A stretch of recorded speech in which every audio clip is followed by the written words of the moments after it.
Serendipity. Written by Stephen Cosgrove. Illustrated by Robin James.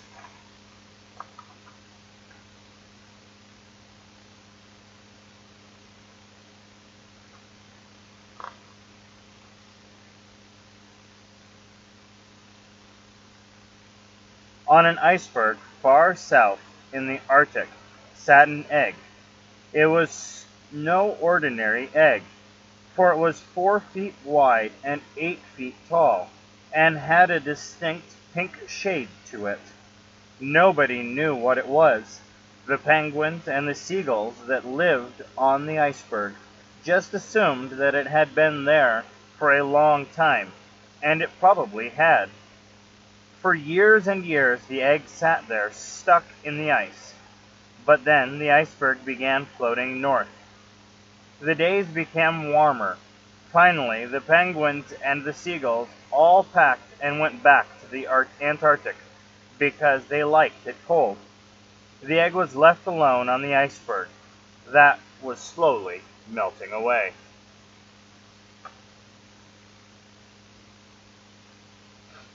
One day, a curious thing began to happen. The egg that had sat for so many years in the ice twisted and squirmed, crickled and cracked, and finally hatched. There, standing on wobbly legs and blinking her eyes in the bright sunshine, was heaven knows what. She was big, pink, and scared. I guess for all practical purposes, you could call her a sea serpent, though she really wasn't.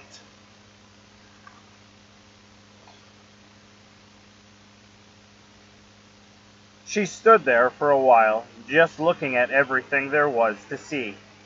Suddenly, the iceberg rolled with a large wave, and she slipped and slid right into the water. She began floundering about, trying desperately to stay afloat.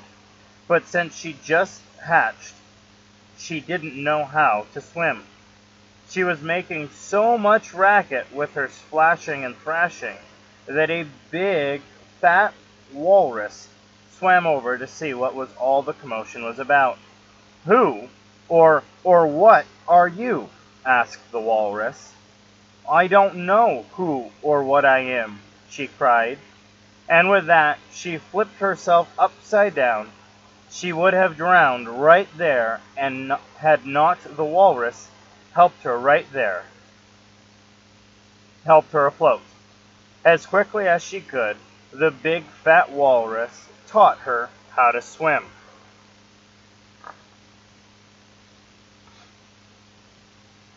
"Well," said the walrus, "now that you've calmed down a bit, let's see if we can figure out just who you are."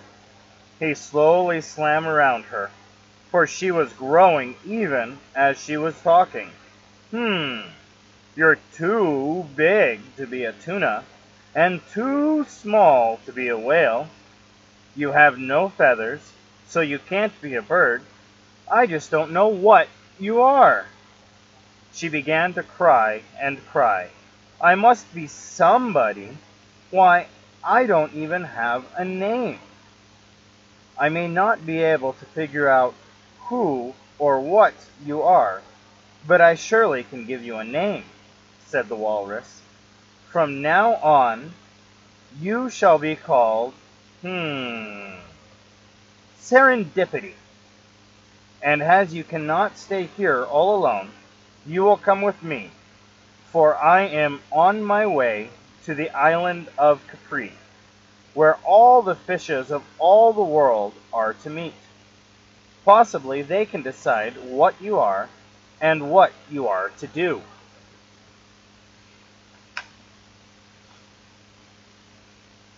Since Serendipity had nowhere else to go, she set out with the walrus for the island of Capri. They swam and swam into the warmer waters of the Atlantic Ocean. Every day, Serendipity grew just a little bigger. until the walrus was constantly swimming in her shadow. One day, as they were hurrying on their way, they heard cries for help just over the horizon. The two of them quickly swam to investigate.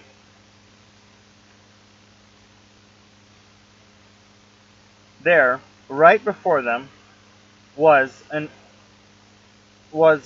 again dolphin, trapped in a floating net. "How did you get caught in that net?" asked the Serendipity. "I was swimming to the island of Capri," said the dolphin, "when a fisherman threw this net upon me. Now he has gone for help to load me into his boat." Serendipity turned to the walrus. "Should we try to help the old dolphin, or should we hurry on our way?" "Always help where you can, Serendipity," said the walrus, "and, as your name suggests, you will always find valuable things you are not looking for."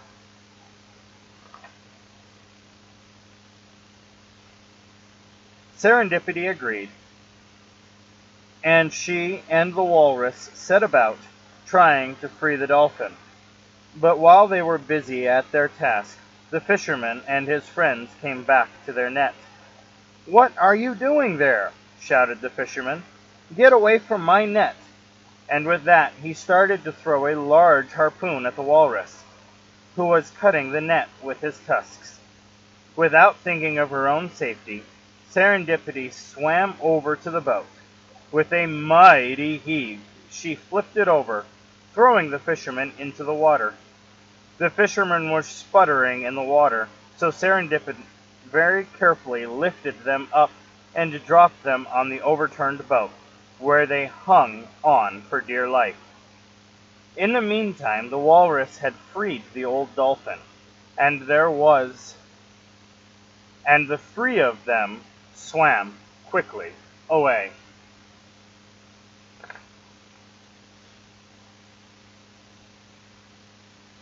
"I am indebted to you," said the dolphin, as they rested for a moment, "for saving me from the fishermen." The dolphin looked at Serendipity for a moment and said, "I know the walrus, for he is a cousin of mine. But the looks of you I've never seen." "I don't know who or what I am," she said, "but the walrus is taking me to the island of Capri, where all of the fishes of all the world are meeting. They will decide what I should do." "I too am on my way to Capri," said the dolphin, "but we mustn't hurry, for we have a long journey and a very little time." So once again Serendipity, the walrus, and now the dolphin set out for the island of Capri.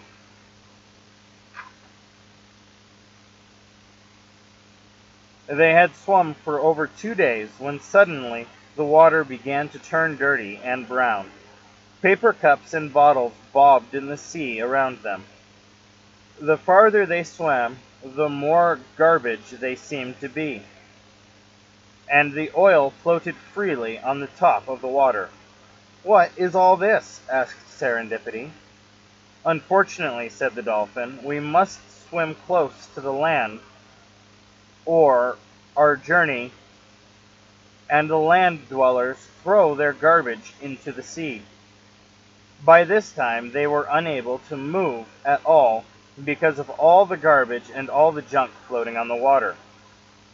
"Would it not be wise to dive low and swim away from all this?" asked Serendipity. She looked a little silly, for she had a banana stuck on her nose. "No," said the walrus.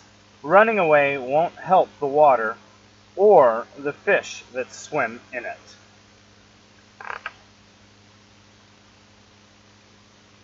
Serendipity over the past few days had grown bigger and bigger, till now she towered over the walrus and the dolphin. Because she was so big, she had more garbage and oil on her than the other two put together. To rid herself of all that dirt and grime, she began bobbing up and down in the water. By doing this, she created a large wave that rolled onto the shore. Finally, as she took one last dunk, she made such a large wave that it carried all the oil, all the garbage, and all that junk, and threw it right up on the shore, and on top of all the land dwellers who had thrown it into the sea to begin with.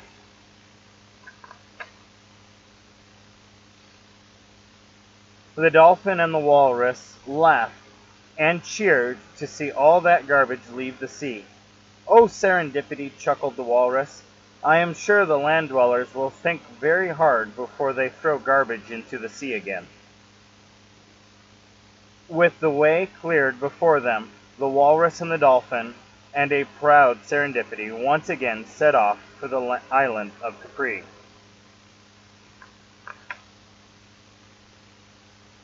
After a long and trying journey, they finally arrived at the island of Capri.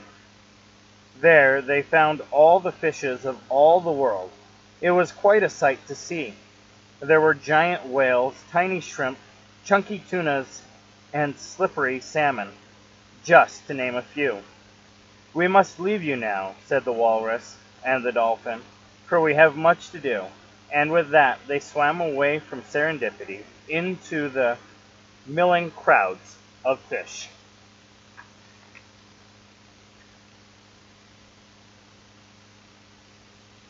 "Well," thought Serendipity, "I am never going to find out who or what I am by staying here. I must move to the front and ask the leaders of all the fishes."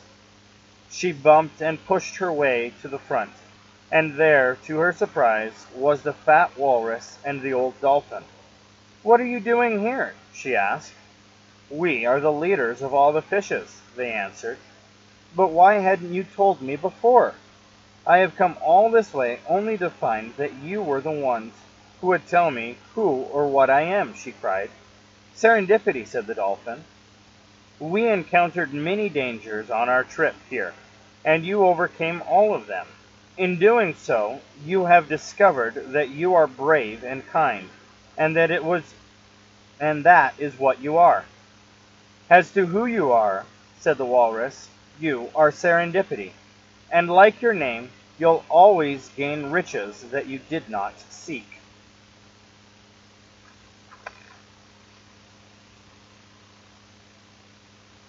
"That is all well and good," said Serendipity, "but now that I know who and what I am, what am I to do?" "As you are now the largest of all the fishes of all the world," said the walrus and the dolphin, "we hereby proclaim that you shall be the guardian of all the seas. It shall be your duty to protect the waters of the world from the land dwellers, and to make sure that the oceans stay clear and blue. If you ever throw your garbage in the ocean, lake, or sea, you'd better start to rowing, for there will be serendipity." The end.